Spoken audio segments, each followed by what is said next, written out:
Hey y'all, I'm Val from Our Forever Farm. We're in my new kitchen and today we're cooking Cornish hens and I'm going to show you exactly what I do. So if you don't know what a Cornish hen is, it's just a young immature chicken. It maybe weighs 2 pounds and they're really, really good. You can get them in a pack of 2 at Walmart and I'm sure any grocery store. I just put some olive oil in my iron skillet. This is a good size iron skillet because I'm going to cook several things in it. This was actually my grandma Cochran's iron skillet and I'm blessed to be able to have it. So I've preheated my oven to 375. These little Cornish hens weigh about, I would guess, around 2 pounds each. And I put them in the refrigerator to thaw them out last night. They're not completely unthawed, so I'll take them over to the sink and I'll rinse them off and that'll complete the thawing. Now you want to always be careful handling poultry. I even sometimes wear gloves. You might see a little feather here or there. Just cut it off. It won't be there when you get through cooking it anyway. One of my favorite ways to cook it is in the crock pot with just a stick of butter and salt and pepper. But today I'm using the iron skillet. And I'm rinsing them off, and then I'm drying them really, really good. And when I say good, I mean really good with paper towels. And you want to, if you rinse them in the sink like I just did, you of course want to clean your sink and wash your hands often when handling poultry.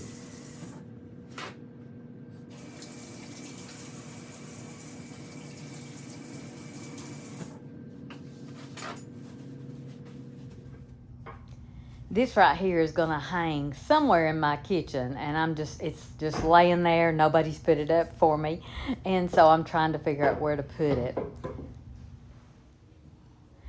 So I like to put my iron skillet in the preheated oven first and just heat the iron skillet good.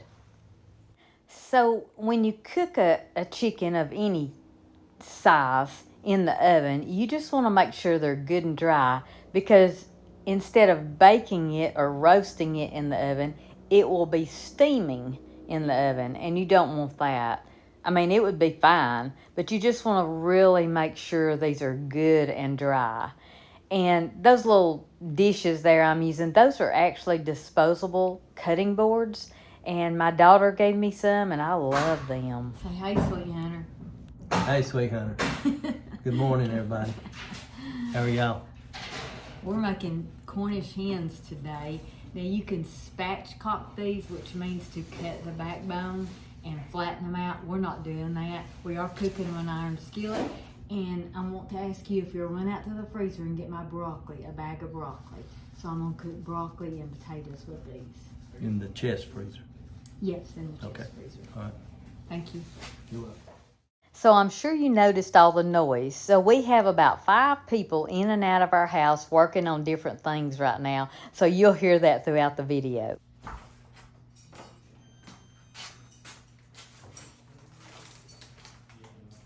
Look what I found. Broccoli. See it. Thank you.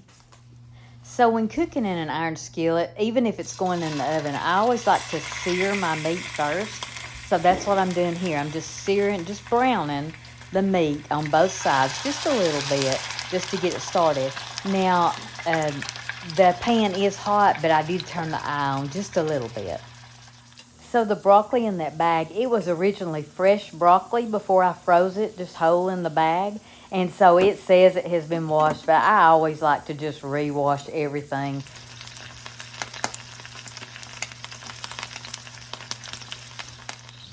Now I'm just seasoning this with salt and pepper. That's it, real simple.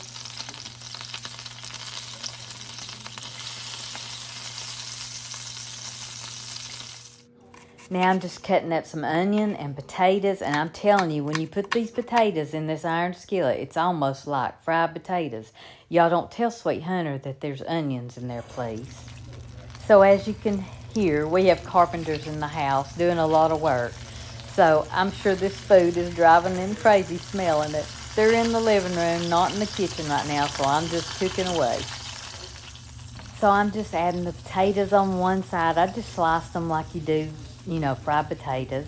And I'm putting the onions on top of the potatoes where they'll have that taste in there. I won't serve Sweet Hunter an onion, but he will love the potatoes that are cooked with the onion. He just don't have to know it. And then I'm going to add the broccoli on the other side. And remember, it was fresh broccoli. So it's not like frozen that's been processed several times or cooked. It is actually fresh broccoli that was frozen.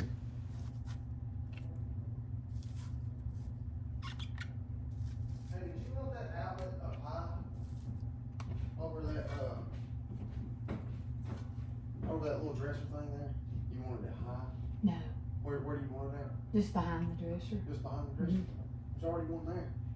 Really? Yeah. So there's this antique chest in my bedroom, and I wanted to put a lamp on it, and I didn't think there was a plug-in, but evidently there was. I had told my electrician to put a plug in there, and he said there was already one there. So he just saved me some money. So once again, I'm just drizzling olive oil over everything, the vegetables, the meat, and everything. And then I'm going to place this in the preheated oven at 375. And I'm going to let it cook for probably about 45 minutes.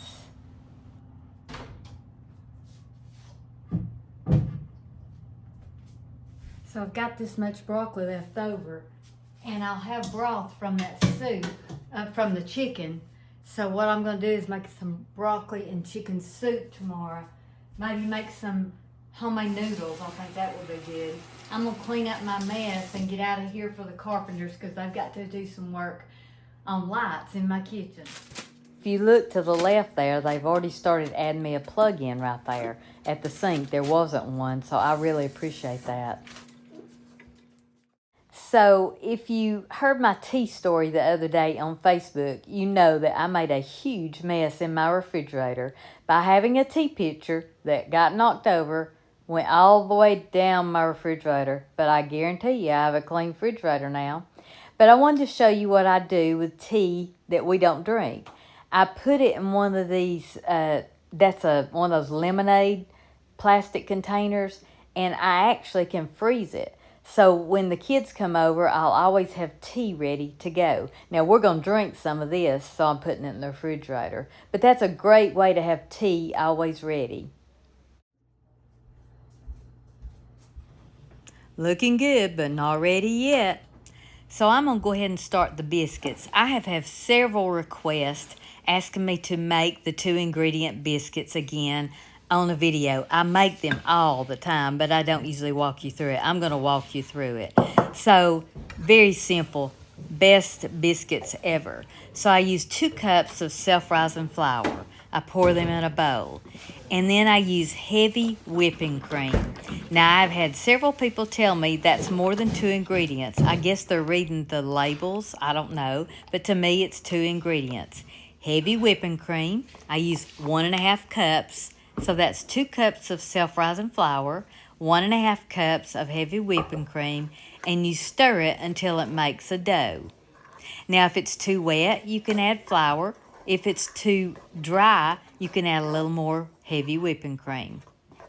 You want it to the consistency where you can pour it on your cabinet and cut your biscuits, and you'll see that right now. So I take a little of the flour and put it on my island, and then I put the dough on there, and I don't knead these biscuits. I fold these biscuits.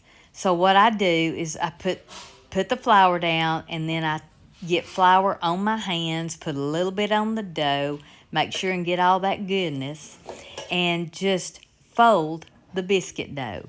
All you do is fold it several times. What that does is it makes layers in the biscuits. This is so easy, and I'm telling you, it's the best biscuits ever. You want to make sure you're using good, fresh flour. I keep mine in the freezer. I leave a little bit out in my cabinet, but I keep it fresh all the time. And then after I fold it, I just pat it out, And you'll see me do that. I just pat those biscuits out to the thickness that I desire, and then I cut them out.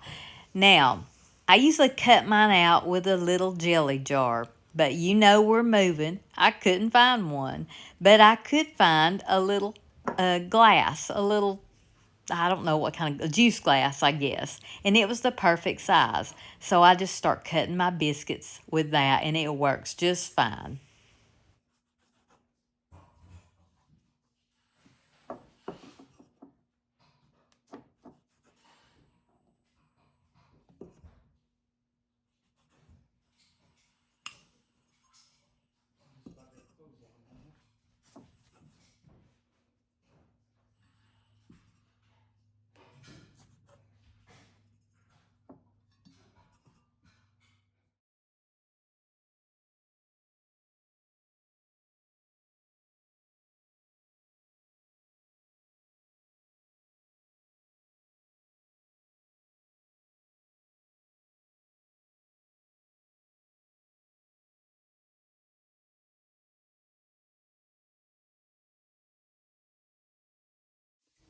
I love cooking my homemade biscuits in an iron skillet. There's just something very special about it. Reminds me of my grandmother.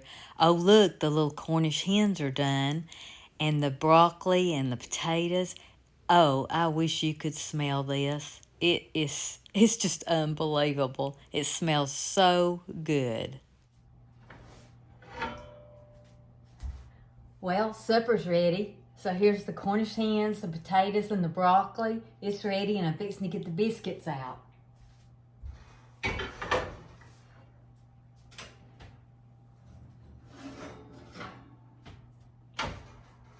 Now, I cooked these at 450 for 10 to 12 minutes. I have only cooked them in this oven once, so it took a little bit longer than 12 minutes. I'm going to butter them now.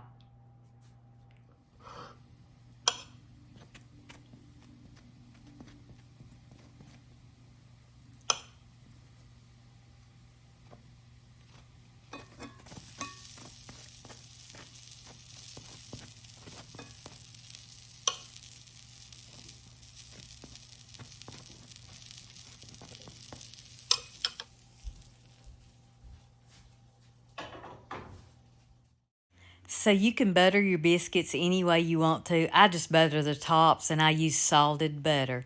Doesn't this look good? What an easy meal. Well, I got it all dished out. Don't it look good? Looks so good. Broccoli, potatoes, and 2 ingredient biscuits. Y'all go cook something. Thank y'all for watching.